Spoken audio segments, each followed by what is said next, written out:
बिस्मिल्लाहिर्रहमानिर्रहीम। अस्सलाम वालेकुम स्टूडेंट्स। आज का जो हमारा टॉपिक है वो चैप्टर नंबर हम 14 को डिस्कस करेंगे, फ़ाइल हैंडलिंग इन सी।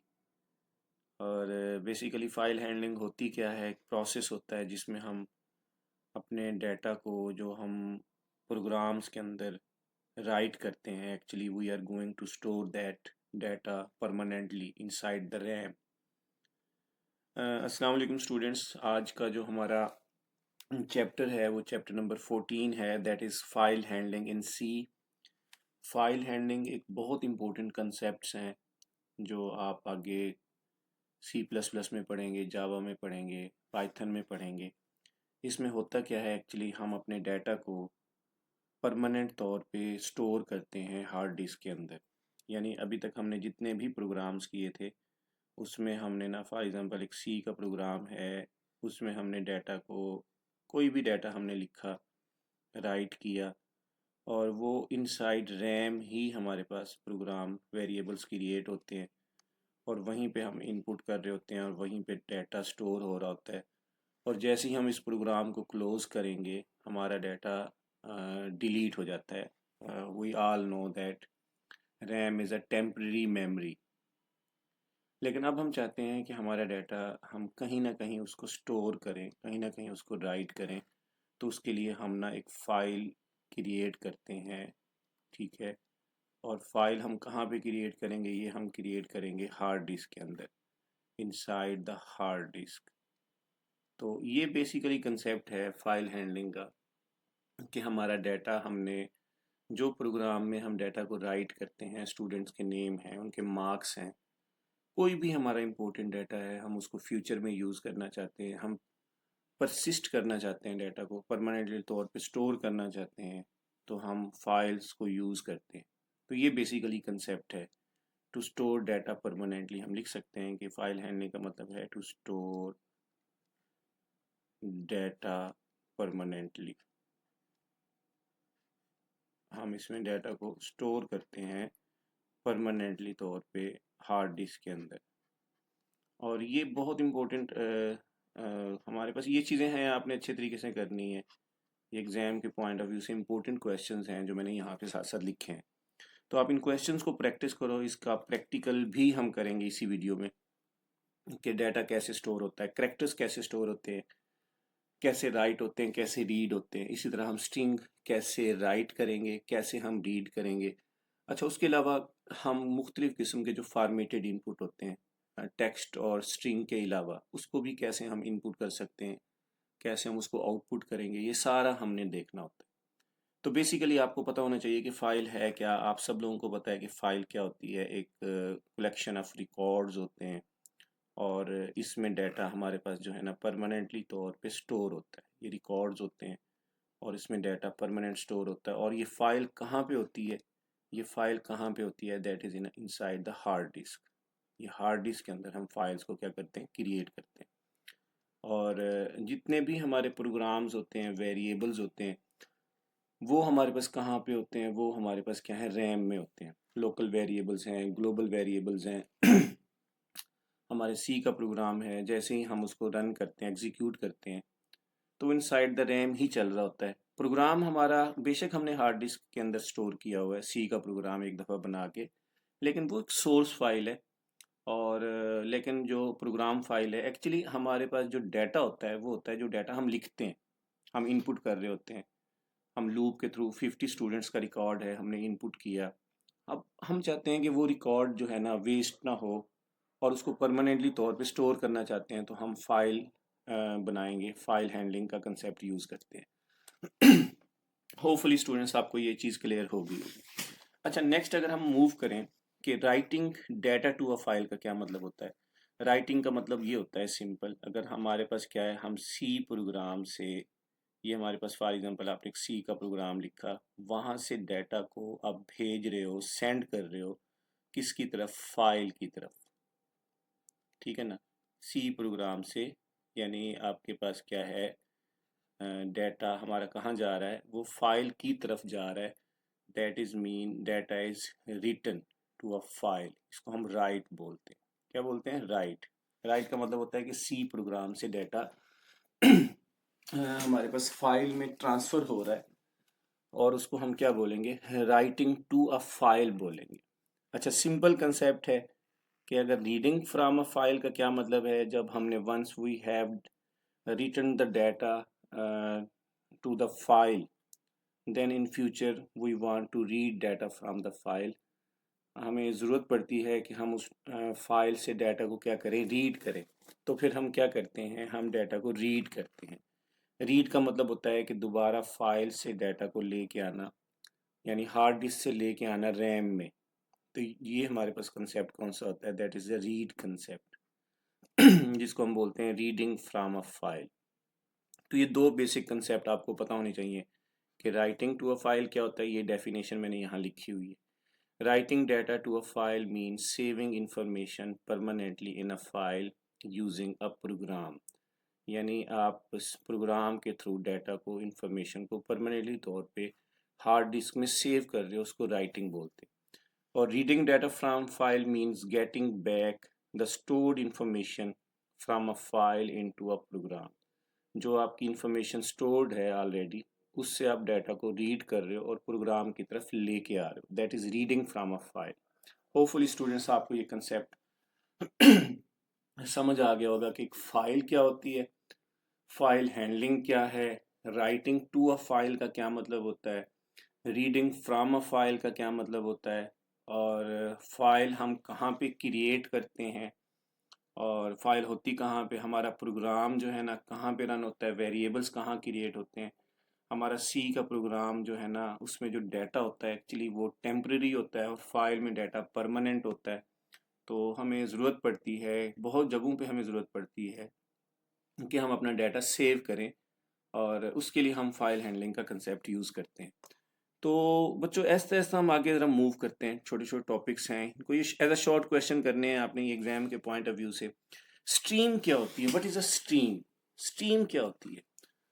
अब स्ट्रीम एक्चुअली हमारे पास क्या होता है, फ्लो ऑफ डाटा होता है, यानी फ्लो ऑफ डाटा। जैसे सी का प्रोग्राम है, हम सी की बात कर रहे हैं क्योंकि सी को ही हम पढ़ रहे हैं यहाँ पे, और सी से डाटा फाइल की तरफ उसका जो फ्लो होता है, उसको हम बोलते हैं फ्लो ऑफ डाटा, उसको हम बोलते हैं स्ट्रीम। जैसे हम कहते हैं ना स्ट्रीमिंग हो रही है, स्ट्रीमिंग हो रही है, और कोई भी आप लाइव क्रिकेट मैच देखते हैं तो हम कहते हैं ना स्ट्रीमिंग हो रही है, एक्चुअली ट्रांसफ़र ऑफ डाटा। और ये ऐसे ही है जैसे कोई रोड होता है जिससे गाड़ियां गुजर रही होती हैं, या पाइप होता है जिससे पानी गुजरता है एक सोर्स से दूसरे सोर्स की तरफ, उसको हम स्ट्रीम बोलते हैं। और इसी तरह हमारे पास डाटा के फ्लो को हम क्या बोलते हैं, स्ट्रीम बोलते हैं। It's actually flow of data, it is a connection between source and destination.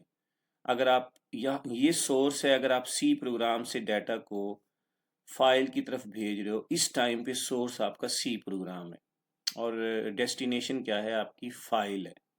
यानी सोर्स टू डेस्टिनेशन, हमने डाटा को, इसके ट्रांसफ़र को सोर्स टू डेस्टिनेशन, उसको हम क्या बोलेंगे, उसको हम बोलते हैं स्ट्रीम।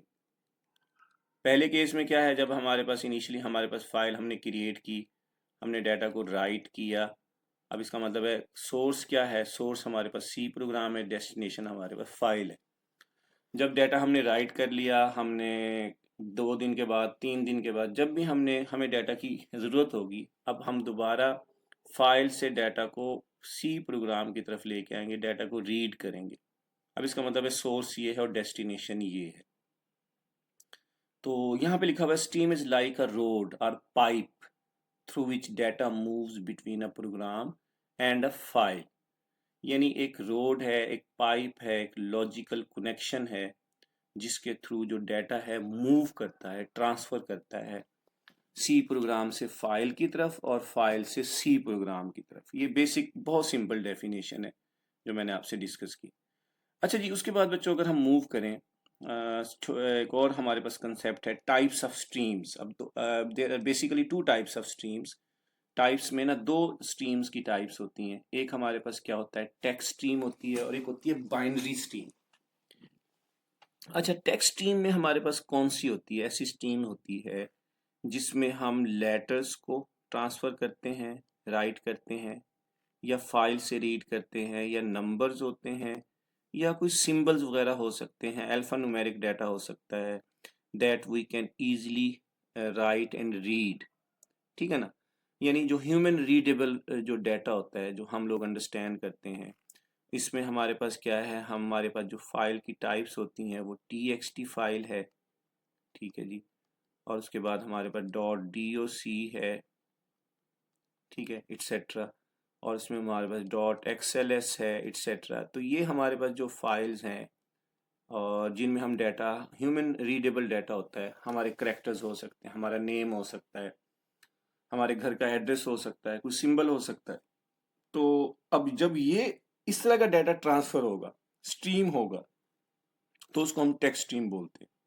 यानी टेक्स्ट स्ट्रीम ऐसी स्ट्रीम होती है जिसमें हमारे पास वो डाटा ट्रांसफर होता है जो ह्यूमन रीडेबल डाटा होता है, जिसमें हमारे लेटर्स आ जाते हैं, जिसमें हमारे नंबर्स आ जाते हैं, जिसमें हमारे पास सिंबल्स आ जाते हैं। उसके लिए जो हम फाइल यूज़ करेंगे, एक्सटेंशन यूज़ करेंगे, वो हमारे पास .txt फाइल हो सकती है, .doc फाइल हो सकती है, XLS हो सकती है।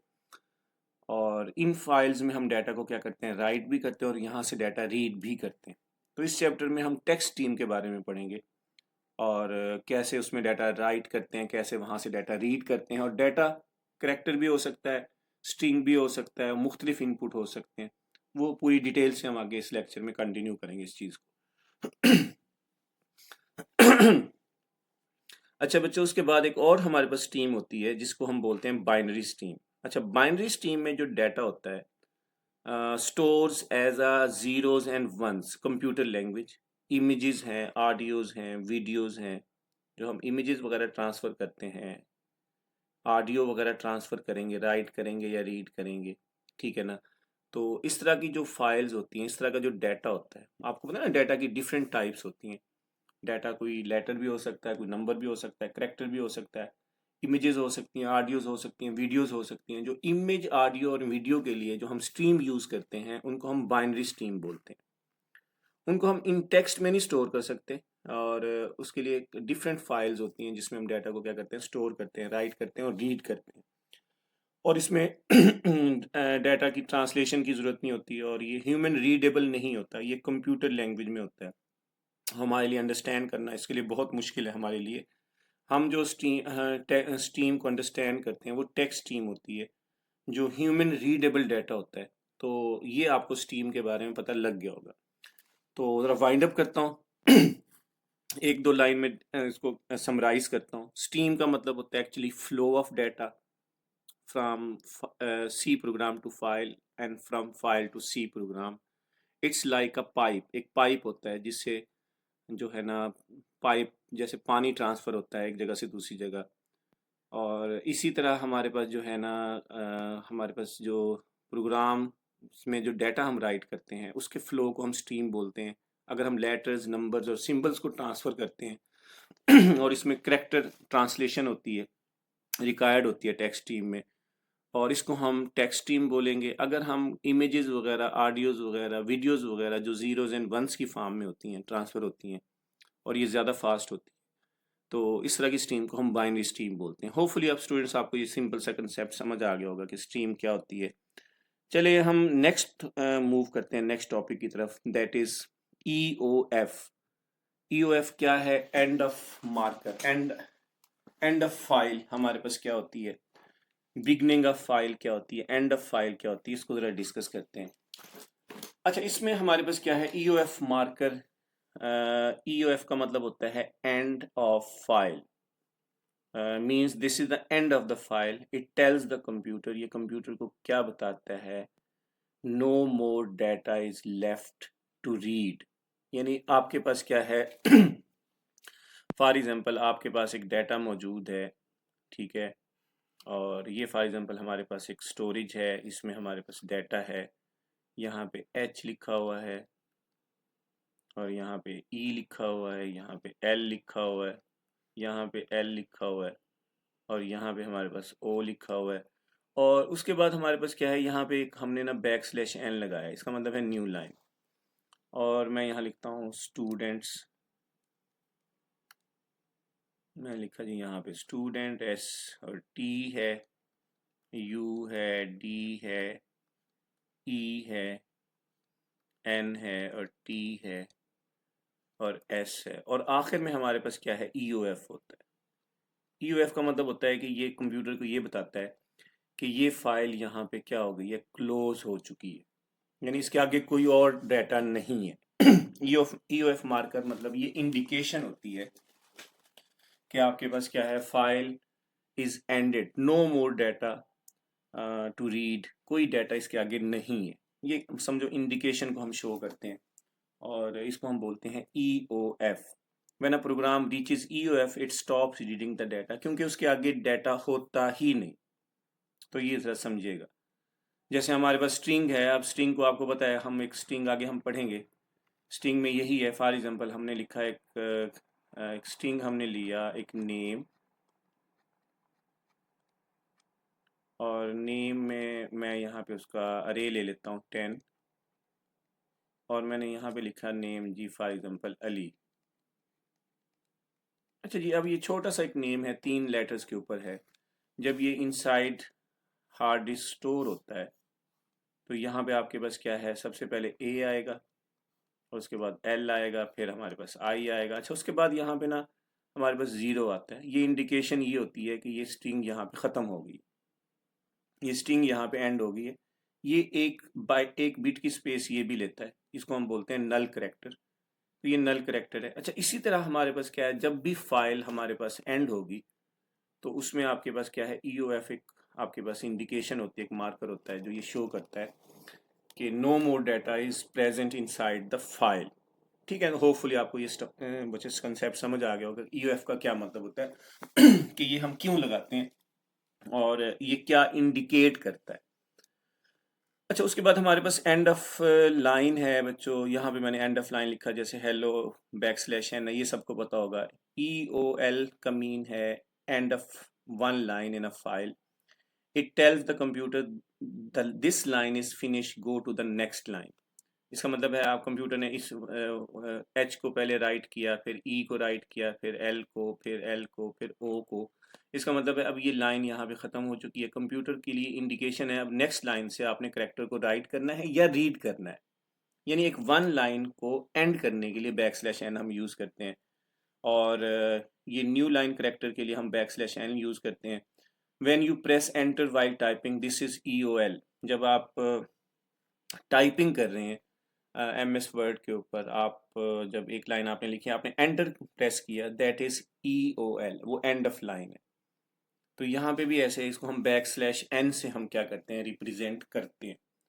होपफुली के बच्चों ये दो कंसेप्ट आपको क्लियर हो गए होंगे। एग्जाम के पॉइंट ऑफ व्यू से बहुत इंपॉर्टेंट है। EOF क्या है जी, अक्सर एग्जाम में आता है। EOL क्या है, ये एग्जाम में आता है। आपने ना सिंपल वे से इसको एग्जाम्पल को इनको अंडरस्टैंड करना है, इस कंसेप्ट को, और आपने समझना है। आप सिंपल सी ये डेफिनेशन भी लिख सकते हैं जो मैंने साथ में लिखी है, और इसकी एग्जाम्पल भी आप एलेबोरेट कर सकते हो। बेसिक कंसेप्ट आपको पता होना चाहिए। EOF का मतलब होता है एंड ऑफ फाइल। ये इंडिकेशन होती है कि फाइल एंड हो चुकी है, इसके आगे और कोई करेक्टर कुछ भी मौजूद नहीं है। और EOL का क्या मतलब होता है, ये कंप्यूटर को ये बताता है कि ये लाइन यहाँ पे ख़त्म हो चुकी है, अब you need to move to the next line. अच्छा जी, उसके बाद होपफुली स्टूडेंट्स आपको ये समझ आ गया होगा। नेक्स्ट हमारे पास क्या है, पॉइंटर्स क्या होते हैं जी। पॉइंटर्स बहुत बेसिक कंसेप्ट है, आगे आप यूनिवर्सिटीज़ में भी पढ़ेंगे पॉइंटर क्या होते हैं, और फाइल पॉइंटर वेरिएबल क्या होते हैं, सिंपल वेरिएबल क्या होते हैं। अच्छा, अब हमारे पास फॉर एग्जांपल अगर मैं बात करता हूँ आपसे बच्चों, मैं कहता हूँ एक वेरिएबल है int a, और a में मैंने एक वैल्यू स्टोर की 10। अच्छा, उसके बाद मैं एक वेरिएबल लेता हूँ int, और उसके साथ ना यहाँ पे मैं स्टैटिक सिंबल लगा देता हूँ। अब स्टैटिक सिंबल लगाने से क्या होता है, और यहाँ पे मैं लिख देता हूँ b, और मैं लिखता हूँ b is equal to address of a। अगर मैं यहाँ प्रिंट करता हूँ printf, और मैं करता हूँ %d, और यहाँ पे b को प्रिंट करता हूँ, तो बच्चों क्या प्रिंट होगा, इसमें हमारे पास क्या है क्या 10 प्रिंट होगा? नो, 10 प्रिंट नहीं होगा। ये एक्चुअली सिंपल वेरिएबल है, इसमें हम एक वैल्यू ट्रांसफर होगी, एक वैल्यू को स्टोर करेगा ये वेरिएबल। लेकिन जब भी किसी भी वेरिएबल के साथ स्टैटिक सिंबल आप लोग लगा दोगे, that is not a normal variable, वो एक नॉर्मल वेरिएबल नहीं है, that is a pointer variable, वो एक पॉइंटर वेरिएबल है, पॉइंट से निकला हुआ लफ्ज है, पॉइंट करना, बताना। जैसे मैं एक एज अ टीचर किसी बच्चे को पॉइंट करता हूँ, बेटा आप खड़े हो जाओ और आपने मुझे ये बताना है, ये पॉइंटर वेरिएबल भी पॉइंट करता है उस लोकेशन को, उस एड्रेस को जहां पे कोई दूसरा वेरिएबल मौजूद होता है। तो सिंपल वर्डिंग में अगर मैं आपको कहूं तो पॉइंटर वेरिएबल एक ऐसा वेरिएबल है जो स्टोर करता है एड्रेस, किसी दूसरे वेरिएबल का एड्रेस क्या करता है, स्टोर करता है। ठीक है ना। अब ये कोई वैल्यू स्टोर नहीं करेगा, बल्कि ये जगह बताएगा जहां पे वैल्यू स्टोर है। ठीक है। तो जैसे फॉर एग्जांपल यहाँ पे एक दोस्त का घर का एड्रेस है, वो हमें पता है कि एक दोस्त के घर का एड्रेस है, वो दोस्त नहीं है आपका, वो दोस्त के घर का एड्रेस है। तो यहाँ पे आपके पास किसी वेरिएबल में जो वैल्यू स्टोर होगी, ठीक है, वो नॉर्मल वेरिएबल में होगी। हाँ, जो किसी दूसरे वेरिएबल को रेफर करेगा, पॉइंट करेगा, उसका एड्रेस जो स्टोर करेगा, उसको हम पॉइंटर वेरिएबल बोलते हैं। तो pointer variable is a variable that that stores the address location of another variable inside the memory. ये बेटा आपने कंसेप्ट अच्छे से समझना है। A pointer does not store a value like 10, 20। ये वैल्यू स्टोर नहीं करता, it stores where the value is kept. ये उस जगह को स्टोर करता है जहां पे वो वैल्यू रखी हुई है। यानी ये बताएगा कि रैम के अंदर किस जगह के ऊपर आपके पास क्या है, वैल्यू स्टोर है। जैसे ए है, ए में मैंने यहाँ 10 स्टोर किया, इसकी जो लोकेशन है फॉर एग्जांपल मैं लिखता हूँ 0F बी लिख देता हूँ, हेक्सा में लिख देता हूँ। तो ये जो लोकेशन है एक्चुअली इसको पॉइंट करेगा एक पॉइंटर वेरिएबल, और ये वाला वेरिएबल इसमें ये वैल्यू स्टोर है। तो जहां पे वैल्यू रखी गई है उसको बताएगा कि वो जगह कौन सी। A pointer is like a home address of a friend. ये ऐसे ही है जैसे एक दोस्त है आपका, उसका जो घर है फॉर एग्जांपल, उसका ये क्या है, होम एड्रेस है। ये एक एड्रेस लिखा होता है घर के ऊपर, ये एक होम एड्रेस होता है, नॉट द फ्रेंड हिमसेल्फ, ना कि वो दोस्त है, बल्कि ये उसका क्या है, एड्रेस है, ये घर का एड्रेस होता है। तो ये पॉइंटर वेरिएबल एक्चुअली एड्रेस को स्टोर करेगा बच्चों। तो ये आपने कंसेप्ट समझना है। ये मैं सिंपल सिंपल वर्डिंग में आपसे डिस्कस कर रहा हूँ। आगे मैं प्रैक्टिकल इम्प्लीमेंटेशन भी करूंगा प्रोग्राम्स की, कि कैसे हम डाटा को राइट करते हैं, रीड करते हैं।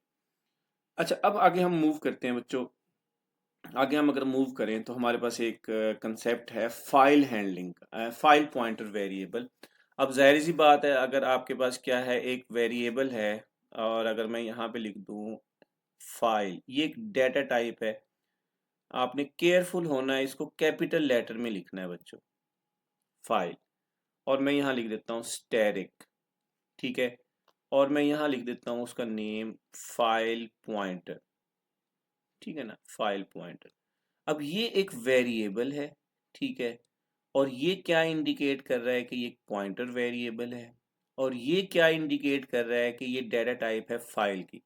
तो इसका मतलब ये है कि fp हमारे पास एक पॉइंटर वेरिएबल है, लेकिन नॉर्मल पॉइंटर वेरिएबल नहीं है, it is a file pointer variable.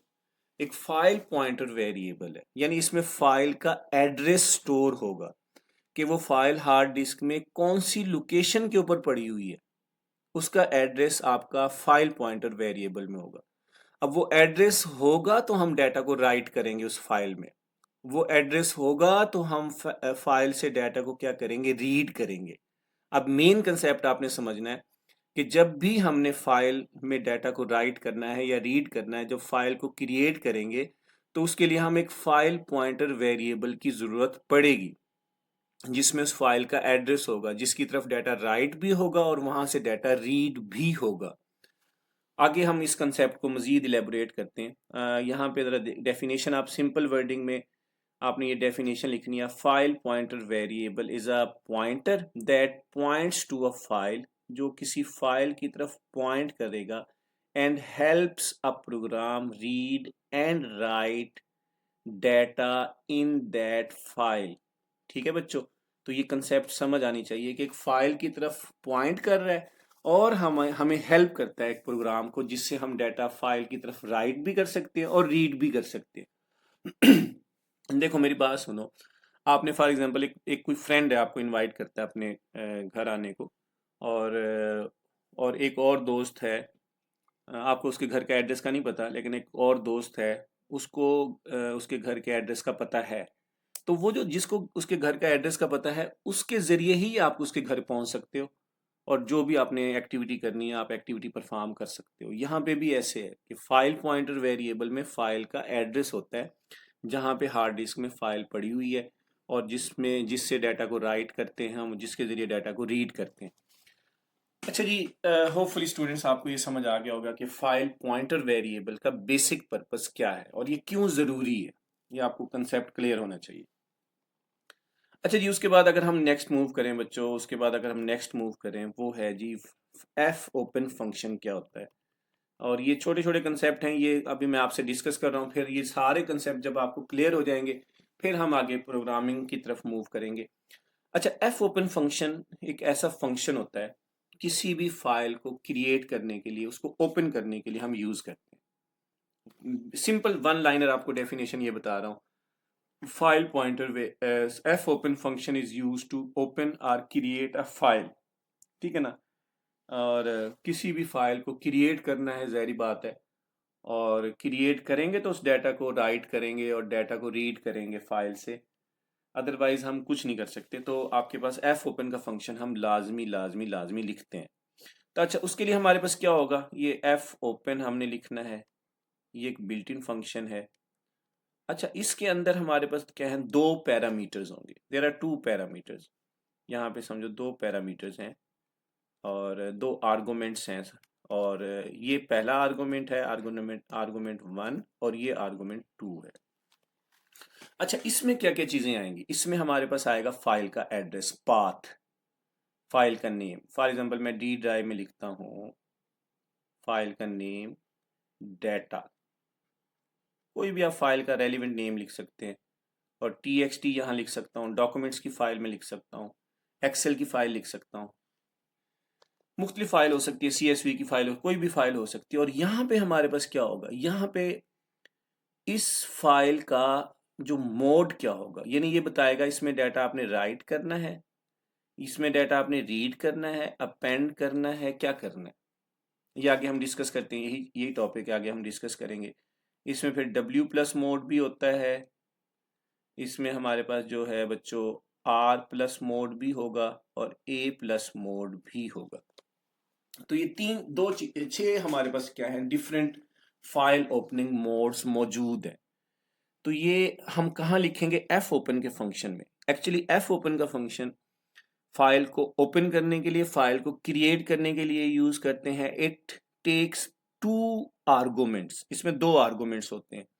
File का पाथ होगा कि फाइल कहाँ पे आपने क्रिएट करनी है, कौन सी ड्राइव में, और मेक श्योर कीजिएगा कोई भी ड्राइव हो ना, आपने अपने कंप्यूटर की ड्राइव स्ट्रक्चर को जरा देख लीजिएगा, पार्टीशन को उसमें कौन कौन सी ड्राइव्स हैं।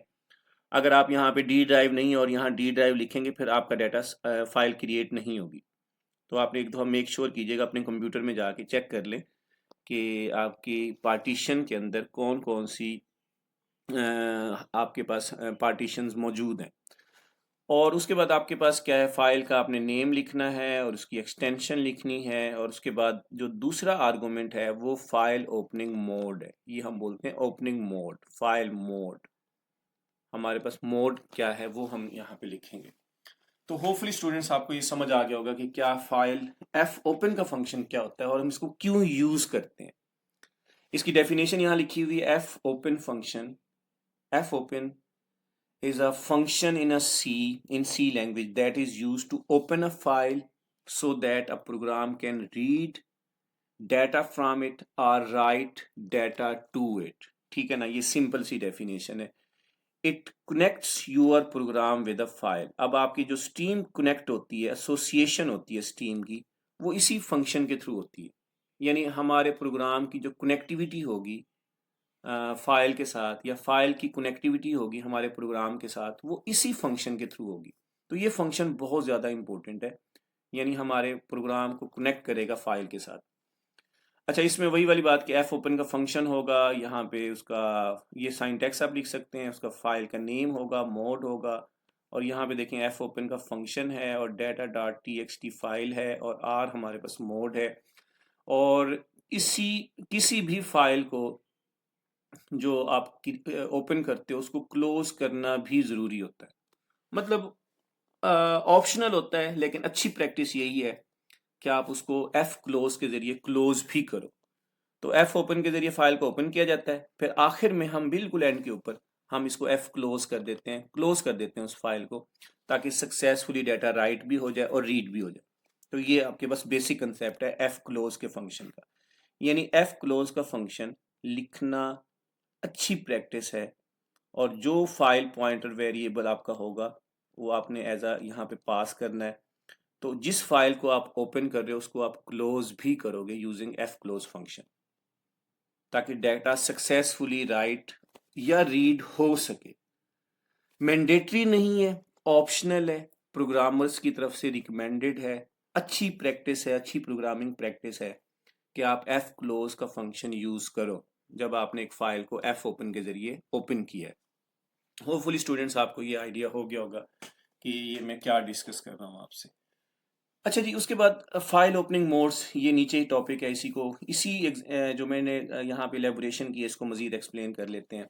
A file opening mode tells the computer how you want to use a file with when you are opening it with F open function. ये जो फाइल ओपनिंग मोड जो है, कंप्यूटर को ये बताता है कि आपने जो एफ ओपन फंक्शन के जरिए जो फाइल बनाई है उस फाइल पे आप क्या करने वाले हो। Whether you are going to write data to that file, or you are reading data from that file, are you appending data, or whether you are writing and reading at the same time। ठीक है ना, तो आपको वो computer को बताने के लिए होता है। तो ये फाइल ओपनिंग मोड्स कि जो फाइल है उस पर किस टाइप का ऑपरेशन परफॉर्म करना है आपने, राइट करना है, रीड करना है, अपेंड करना है। अच्छा, अब सिंपल सिंपल वर्डिंग में मैं आपसे डिस्कस करता हूँ। जब भी हमारे पास क्या है, हम फाइल को राइट करते हैं, हमेशा याद रखिएगा जब फाइल पहले से मौजूद नहीं है, फाइल पहले से मौजूद नहीं है, तो आपने कौन सा मोड यूज करना है। मैं यहाँ लिख देता हूँ एफ ओपन, एफ ओपन का फंक्शन है, और मैं यहाँ पे लिखता हूँ जी फॉर एग्जांपल डी ड्राइव है जी, data dot T X T file का नेम है, और बच्चों इसमें हमारे पास क्या है, मैं मोड लिख देता हूँ डब्ल्यू। हमेशा स्टार्ट में डब्ल्यू मोड से हम स्टार्ट करेंगे। ठीक है, डब्ल्यू मोड हमारे पास राइट मोड होता है। अगर आपके पास फाइल पहले से मौजूद नहीं है, कभी भी आप यहाँ पे आर नहीं लिख सकते, आर मोड में नहीं लिख सकते।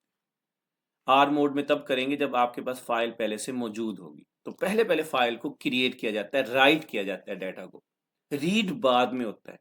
देखो ना, आपकी बुक के ऊपर प्रिंटिंग होती है, आपका सारा डाटा लिखा हुआ है, लेक्चर्स लिखे होते हैं, तो वो पहले राइट होते हैं, फिर आप उसको रीड करते हो। आप एक बिल्कुल नया रजिस्टर लेके आए, मेरा आपसे क्वेश्चन है, एक न्यू रजिस्टर आप लेके आए हो, उस पर कुछ भी नहीं लिखा हुआ, मैं कहता हूँ बेटा इस रजिस्टर को ओपन करो और रीड करो इसमें से। आप कहें सर इसमें तो कुछ लिखा ही नहीं हुआ। तो पहले पहले जो फाइल होती है हमेशा उसको ओपन करते हैं, वो ब्लैंक होती है, उसमें हम डाटा राइट करेंगे, राइट करते जाएंगे, राइट करते जाएंगे, राइट करते जाएंगे।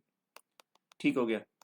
अच्छा, एक हमारे पास क्या है, दो हमारे पास मोड होते हैं, डब्ल्यू मोड और अपेंड मोड, ये राइट करने के लिए होते हैं।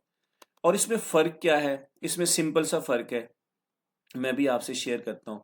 यानी जो डब्ल्यू मोड होगा, आपने एक डाटा लिखा फॉर एग्जांपल ये, अब दोबारा कोई डाटा आप राइट करोगे ना तो ये ओवर राइट हो जाएगा पहले वाला, यानी सेकंड वाला पहले की जगह आ गया, अब थर्ड डाटा आपने लिखा तो वो सेकंड वाले की जगह आ जाएगा, यानी इसमें ओवर राइट होता है। पिछला डाटा ओवर इरेज हो जाता है, उसकी जगह नया डाटा आ जाता है। तो हमेशा ऐसा ही होता है कि डब्ल्यू मोड हमेशा ओवर राइट ही करता है। जैसे फॉर एग्जांपल मैंने यहाँ पे अली लिखा, पहले मैंने ए ट्रांसफ़र किया, ए करैक्टर ए स्टोर हो गया फाइल में, और जैसे ही मैंने एल ट्रांसफ़र किया, अब एल जो है ना ए की जगह एल आ जाएगा लिखा हुआ। इसका मतलब ये है कि ये ओवर राइट मोड है। उसके बाद मैंने आई को ट्रांसफ़र किया, राइट किया, और एल की जगह आई आ जाएगा। जब आप इसको फाइल को ओपन करोगे, डी ड्राइव में जाके देखोगे data dot T X T की फाइल है, तो हमारे पास जो है ना क्या लिखा हुआ आएगा, सिर्फ आई लिखा हुआ आएगा, क्योंकि बाकी जो करेक्टर्स हैं वो ओवरराइट हो गए अगर मैं चाहता हूँ नहीं ओवरराइट ना हो, पहले फॉर एग्जांपल मैं फाइल में अली स्टोर ए ट्रांसफर करूँ तो ए लिखा हुआ है, उसके बाद अपेंड हो जाए एल, उसके बाद फिर आई आ जाए इस तरीके से, तो इस तरीके से हमारे पास जो मोड होता है वो अपेंड मोड होता है। अपेंड मोड में पिछला आपका करेक्टर, आपके लेटर्स, आपका डाटा ओवरराइट नहीं होता, बल्कि जो नया डाटा है उसके आगे से स्टार्ट होता है, अपेंड होता है, अटैच हो जाता है उसके साथ। तो ये दो मोड हैं, आपको पता होने चाहिए कि इनमें बेसिक डिफरेंस क्या है। होपफुली स्टूडेंट्स आपको समझ आ गया हो। बस मैं अब प्रैक्टिकली एग्जांपल की तरफ आ रहा हूँ, फिर मैं आपको कंप्यूटर पे ही ये सारे प्रैक्टिस करवाता हूँ कि क्या कैसे हम डाटा को राइट करते हैं, कैसे डाटा को रीड करते हैं। अच्छा, जैसे ही आपने डाटा पेंड कर लिया, डाटा राइट कर लिया, अब नेक्स्ट आपने क्या करना है, डाटा को रीड करना है। रीड डाटा के लिए हमारे पास जो मोड होता है वो आर होता है, और आर बच्चों याद रखिएगा, जो आर हमारे पास मोड होता है उसमें डाटा को क्या होता है, रीड करते हैं हम फ्रॉम फाइल, यानी डाटा उसमें पहले से लिखा होना चाहिए और फाइल पहले से मौजूद होनी चाहिए। अच्छा, इसमें आर प्लस में डब्ल्यू प्लस में क्या फर्क है? अच्छा, आर प्लस में क्या है जी, इसमें हम डाटा को रीड कर सकते हैं। मैं आर की बात कर रहा हूँ, आर प्लस प्लस हमारे पास डाटा राइट हो सकता है किसी भी फाइल में। ये एक मोड है बच्चों, यानी यहाँ पे हम आर प्लस अगर लिखेंगे, इसमें क्या होगा, डाटा रीड भी होगा और डाटा राइट भी होगा। लेकिन इसके लिए शर्त यह है कि फाइल का पहले से मौजूद होना जरूरी है। अगर फाइल पहले से मौजूद नहीं होगी तो इसका मतलब है आप ये मोड नहीं लिख सकते। तो फाइल का पहले से मौजूद होना लाजमी है आर प्लस में। डब्ल्यू प्लस में क्या होगा जी, इसमें भी रीड कर सकते हैं, प्लस हम इसमें राइट कर सकते हैं। अगर तो फाइल इसमें पहले से क्रिएट नहीं है तो ये फाइल को क्या कर देगा, क्रिएट कर देगा। ये हमारे पास क्या करेगा, क्रिएट करेगा, क्रिएट अ न्यू फाइल। एक न्यू फाइल हमारे पास क्या करके देगा जी, क्रिएट करके देगा, अगर फाइल पहले से मौजूद नहीं है। तो ये कौन सा मोड है, that is W plus mode है, हम यूज करते हैं। अच्छा, एक और मोड है जी अपेंड मोड, ए प्लस मोड। ए प्लस मोड क्या करेगा, ये भी ऐसे ही है, ये रीड भी करेगा, ये राइट भी करेगा। अगर फाइल पहले से मौजूद नहीं है उस फाइल को क्रिएट भी करेगा, लेकिन ये अटैच करेगा करेक्टर्स को, पिछले डाटे को इरेज नहीं करेगा। डब्ल्यू प्लस इरेज कर देगा, जो ऊपर हमने डिस्कस किया। अपेंड हमारे पास क्या है, अटैच करेगा। तो ये बेसिक सा डिफरेंस है, आपके पास डिफरेंट जो है ना फाइल ओपनिंग मोड्स हैं। तो इनका पता होना चाहिए कि डब्ल्यू प्लस क्या है, डब्ल्यू आर प्लस क्या है, ए प्लस क्या है, ये हम क्यों यूज करते हैं, ये मोड किस लिए यूज करते हैं। ये एमसीक्यूज में बच्चों आपसे पूछा जा सकता है, इससे रिलेटेड के एमसीक्यूज क्या है। आपसे पूछा जा सकता है कि जब आपने एक डाटा को अटैच करना है प्रीवियस डाटा के साथ, when you are going to attach data with your previous data, which file opening modes do you use, आप क्या यूज करोगे, ठीक है ना। और उसके लिए हमारे पास क्या है, हम क्या यूज करेंगे जी, we will use append mode. अगर हमारे पास ऐसा कोई आपके पास क्वेश्चन आ जाए, a file is already been created, which file mode do you use to create, will you use to create for reading and writing, तो हम क्या करते हैं, हम R प्लस यूज करते हैं। तो वो एग्जिस्टिंग फाइल के ऊपर ही काम करता है, ठीक है। ओवर राइट अगर आपने डाटा को करना है, you are going to overwrite data, then we use W plus mode, हम डब्ल्यू प्लस मोड यूज करेंगे। तो ये फाइल ओपनिंग मोड्स का आपको पता होना चाहिए कि कैसे हम इसको बनाते हैं, कैसे हम इसको क्रिएट करते हैं। होपफुली स्टूडेंट्स आपको ये टॉपिक समझ आ गया होगा कि हम इसको क्यों यूज़ करते हैं, किस लिए यूज़ करते हैं। और अब हम नेक्स्ट मूव करते हैं जी, एक छोटे छोटे से कोड हैं, ये अब प्रैक्टिस कोड है। और अच्छा, अब यहाँ पे देखिएगा, writing character to a file, reading character from a file. अब करेक्टर्स को हम राइट कर रहे हैं फाइल की तरफ और उसको रीड कर रहे हैं। तो अब हमारे पास क्या है, अब ज़रा सिंपल सिंपल से ज़रा देखिएगा, मैं प्रोग्राम आपको इलेबरेट कर देता हूँ। तो सबसे पहले पहले आपने बच्चों ऊपर हेडर फाइल लगानी है, मेन फंक्शन है, उसकी बॉडी में हम आ रहे हैं। मैं यहाँ पे सबसे पहले एक डाटा टाइप लिखता हूँ फाइल, एक ना फाइल पॉइंटर वेरिएबल क्रिएट करते हैं, और स्टैटिक सिंबल लगा के मैंने यहाँ लगा दिया file pointer variable. Very simple, ये लाइन ओके है, क्लियर है, होपफुली समझ आ गया होगा। अच्छा, अब मैंने करेक्टर को राइट करना है, मैं यहाँ पे लिखता हूँ CHAR, चार डेटा टाइप लिखता हूँ, और CH एक करेक्टर का वेरिएबल है। ये हो स्टूडेंट्स, ये आपको होपफुली ये हमारे पास क्या है, दो वेरिएबल्स हमने क्रिएट किए, एक फाइल पॉइंटर वेरिएबल हमने क्रिएट किया, और एक हमने एक करेक्टर के लिए हमारे पास क्या है, एक हम करेक्टर वेरिएबल हमने क्रिएट किया। अब पहला पहला काम क्या करते हैं, हम फाइल को ओपन करते हैं। उसके लिए मैं यहाँ लिखता हूँ फाइल पॉइंटर वेरिएबल लूंगा, यहाँ पे उसको असाइन करूंगा, इक्वल का सिंबल मैं लगा रहा हूँ, एफ ओपन का फंक्शन है, यानी इस एफ पी में ही सारा कुछ हो रहा है बच्चों। ये सारा कुछ असाइनमेंट का मतलब है, जो कुछ भी हम यहाँ पे करेंगे राइट साइड पे, इक्वल साइन के राइट साइड पे, वो सारा एफ पी में ही स्टोर हो रहा है।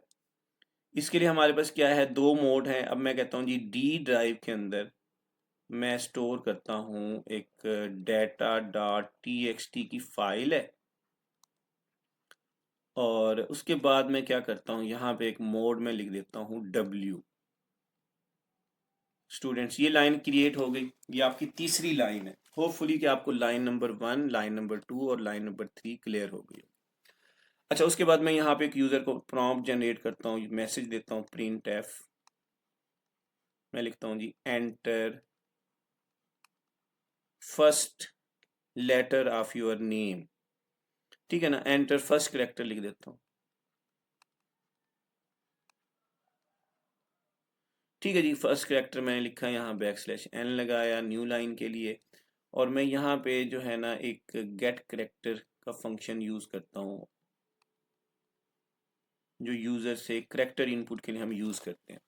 अब इसका मतलब है जो भी यूजर, अब यहाँ पे आपके पास, यहाँ तक आपके पास फाइल क्रिएट हो गई डी ड्राइव में, और वो W मोड में क्रिएट हमने की, और उसके बाद यूजर एक नंबर इनपुट करेगा और करेक्टर इनपुट करेगा। वो करेक्टर, ये वाला जो फंक्शन है, उस करेक्टर को एक्सेप्ट करेगा, कैप्चर करेगा और CH में स्टोर कर देगा।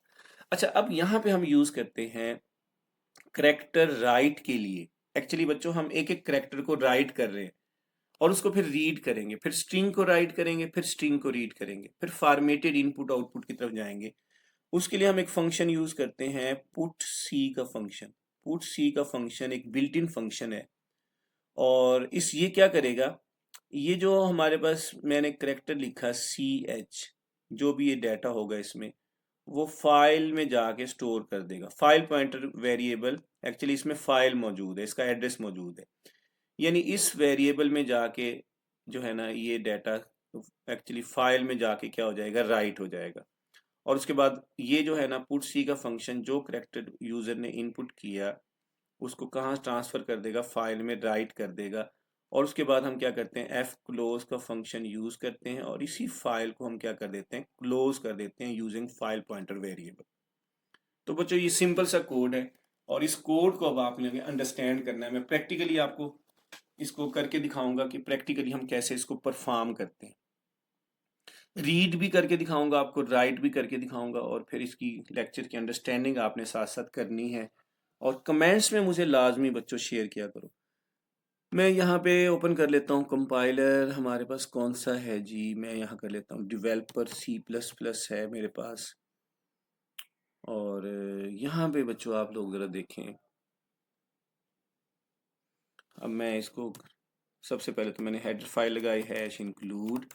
बच्चों, होपफुली आपको ये नज़र आ रहा होगा, आप इसको ज़रा देखो और इसकी प्रैक्टिस करो अपने कंप्यूटर पे जाके, और मेक श्योर कीजिएगा आपको ड्राइव्स का पता हो कि कौन सी ड्राइव्स आपके पास हैं, C drive, D drive, E drive, और उसके अकॉर्डिंगली ये जो है ना पाथ करेक्ट होना चाहिए आपका।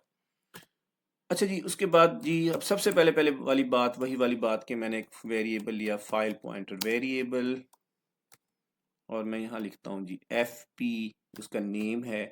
मैं लिखता हूँ एक करेक्टर डेटा टाइप, एक करेक्टर का वेरिएबल लेता हूँ CH यूज। अब यहाँ पे मैं कहता हूँ file FP is equal to F open का फंक्शन लगाऊंगा, और यहाँ पे मैंने ना दो चीज़ें अब करनी है। दो पैरामीटर मैंने आपसे डिस्कस किए थे, एक ये पैरामीटर है, एक ये आर्गुमेंट है, दो आर्गुमेंट्स होते हैं। पहले पहले तो हमारे पास डी ड्राइव में मैं एक फाइल ओपन करूंगा, फॉर एग्जांपल चैप्टर, या मैं लिख देता हूँ माई स्टूडेंट्स के नाम से एक फाइल है। और dot T X T file लिख सकता हूँ, मैं यहाँ पे डॉट डी ओ सी लिख सकता हूँ, मैं यहाँ पे डॉट एक्स एल एस लिख सकता हूँ, मैं यहाँ पे सी एस वी फाइल लिख सकता हूँ, मुख्तलिफ फाइल्स मैं यहाँ पे कर सकता हूँ। मैंने यहाँ पे टी एक्स टी फाइल लिखी और इसको अभी इनिशियली डब्ल्यू मोड में मैंने कर रहा हूँ, मैं मुख्तलिफ मोड्स में करके दिखाता हूँ आपको ये। और अब बच्चों हमने क्या करना है, मैंने यूज़र को एक मैसेज जनरेट करवाना है, यूज़र को एक प्रॉम्प्ट जनरेट होगी, एंटर अ करैक्टर। और बच्चों उसके बाद जो है हमारे पास ये लाइन होपफुली समझ आ गई होगी। अब हमारे पास क्या है, गेट सी एच के फंक्शन का पता होगा, ये इको करेगा, डिस्प्ले करेगा, लेकिन एंटर की प्रेस करने की ज़रूरत नहीं होती इसमें। और उसके बाद हमारे पास यहाँ पे जो मेन चीज़ है वो है पुट सी का फंक्शन। This is main. आपके पास क्या है, ये हमारे पास क्या है, मेन है। ये हमारे पास, इसको आप जरा देखिएगा। पुट सी का फंक्शन करैक्टर राइट करने के लिए होता है, ये हमारे पास करैक्टर राइट करने के लिए होगा बच्चों। और इसमें मैं हमारे पास क्या है, सबसे पहले तो वो जो यूज़र इनपुट करेगा कोई भी करैक्टर, वो सी एच में जब स्टोर होगा यहाँ पे, और यहाँ से फिर हम उसको राइट कर देंगे फाइल की तरफ, रेफर कर देंगे। ये जो एफ बी है उसको रेफर कर देगा, फाइल में जाके राइट कर देगा, क्योंकि हमारे पास क्या है, डब्ल्यू मोड है। और लास्ट में हम क्या करेंगे, एफ क्लोज का फंक्शन यूज करेंगे और उसी फाइल पॉइंटर वेरिएबल के थ्रू फाइल को क्लोज कर देंगे। अच्छा जी, ये हमारे पास कोड है, मैं इसको सेव कर लेता हूँ। और सेव करने के बाद फाइल करैक्टर लिख रहा हूँ मैं, और आप किसी भी नेम से सेव कर सकते हैं। अच्छा जी, अब मैं इसको रन करता हूँ और उसके बाद जो है ना, मैं एंटर करैक्टर लिखता हूँ जी। फॉर एग्जांपल मैंने अपने नेम का पहला करैक्टर लिखा है A, my name is Ashraf Siddiqui, और मैं यहाँ ए लिखता हूँ। अब देखो ए यहाँ लिखा है, उसके बाद हमारे पास क्या है, ये अब आगे नहीं मूव कर रहा, प्रोग्राम हमारा क्लोज हो गया। इसका मतलब है डाटा जो है ना सक्सेसफुली राइट हो चुका है। तो कहाँ पे राइट हुआ है, डी ड्राइव में my student dot T X T की फाइल है डब्ल्यू मोड में। अब मैं जाऊँगा कहाँ पे, अपने कंप्यूटर में। अब इसका मतलब ये है कि प्रोग्राम से डाटा एक्चुअली बच्चों अब हमारे पास राइट हो चुका है। देखो माई स्टूडेंट्स के नाम से है, ये है माई स्टूडेंट्स की फाइल बनी हुई है। मैं इस पे इसको ओपन करता हूँ, इस फाइल को। देखो ना, अब ये स्ट्रीम बन चुकी है। अब आपके सामने बच्चों ज़रा देखिएगा, ये हमारे पास ए लिखा हुआ आ रहा है, ठीक है ना। अब इसी ए को गौर कीजिएगा। अब मैं अगर इसी फाइल में जाऊं बच्चों आपके सामने, और यहाँ पे एक और दफ़ा मैं एक और लिखूं, मैं अपने नेम का दूसरा करैक्टर लिखता हूँ एस। अब क्या होगा ज़रा देखते हैं। मैं इस फाइल को दोबारा ओपन करता हूँ, अभी रिफ्रेश करता हूँ, इसको दोबारा मैं ओपन करता हूँ, ज़रा देखिएगा। अब ए ख़त्म हो चुका है, अब उसकी जगह एस आ गया बच्चों, ओवर राइट हो गया। हालांकि पहले हमने देखा था कि एस है, तो वो अब ओवर राइट हो रहा है। अब हमारा डाटा क्या हो रहा है, ओवर राइट हो रहा है। मैं दोबारा इसको रन करता हूँ, मैं लिखता हूँ एच। अब एच लिखा मैंने, अब दोबारा मैं इसको ओपन करूंगा, इसका मतलब है एस खत्म हो जाएगा, अब आप हमारे पास एच आ जाएगा। तो ये इस तरीके से ओवर राइट होता चला जा रहा है। तो अब मैं चाहता हूँ नहीं भी, ऐसा नहीं होना चाहिए। ऐसा नहीं होना चाहिए, हमारे पास सारा डाटा हमारा मौजूद होना चाहिए जो हम लिखते हैं। तो उसके लिए मैं क्या करूँगा बच्चों, उसके लिए मैं क्या करूँगा, अब फॉर एग्जांपल मैं दोबारा जाता हूँ, मैं अब इस मोड को चेंज कर देता हूँ। मैं कर देता हूँ यहाँ पे ए, अपेंड मोड है। अच्छा, अब मैं इसको दोबारा रन करता हूँ। अब हमारा जो भी करैक्टर हम यहाँ पे लिखेंगे बच्चों, वो हमारे पास कहाँ ट्रांसफ़र होगा, वो एक्चुअली हमारे पास फाइल में ट्रांसफ़र होगा। मैंने ए लिखा, अब मैं दोबारा इसको रन करता हूँ, मैं लिखता हूँ एस। मैं इसको दोबारा रन कर, हम लूप भी लगा सकते हैं बार बार लिखने से। और मैं यहाँ लिखता हूँ एच, और मैं यहाँ लिखता हूँ आर, और मैं यहाँ लिखूंगा जी ए, और यहाँ लिखता हूँ एफ। जी बच्चों, अब मैंने ये नेम लिखा अपना, अब अपेंड मोड है। अब ज़रा देखते हैं कि हमारे पास क्या लिखा हुआ आएगा। मैं इस फाइल को दोबारा ओपन करता हूँ, अब ज़रा देखिएगा आपके सामने मेरा नेम लिखा हुआ आ रहा है। तो बच्चों अब इस चीज़ को, कंसेप्ट को आपने समझना है। तो ये डब्ल्यू मोड जो है ना, जब हम डाटा को किसी एक सिंगल करैक्टर को राइट करने के लिए हम पुट सी का फंक्शन यूज़ करते हैं, और डब्ल्यू मोड क्या करेगा, एक करेक्टर जब राइट करेंगे तो अगर नेक्स्ट करेक्टर राइट करेंगे तो पिछले वाला जो है ना इरेज हो जाएगा, वो ओवरराइट हो जाएगा, ओवरराइट हो जाएगा। और नेक्स्ट करेक्टर उससे प्रीवियस ओवरराइट हो जाएगा, इस तरीके से। लेकिन जो अपेंड मोड है ये अटैच करेगा। अब देखें मेरा नेम, मैंने यहाँ पे करेक्टर, ये ओवरराइट नहीं हुआ। तो जब आप चाहते हो कि आपका डाटा, प्रीवियस डाटा भी रहे और अगला डाटा भी आपका साथ है, मोस्टली हम अपेंड मोड ही यूज करते हैं।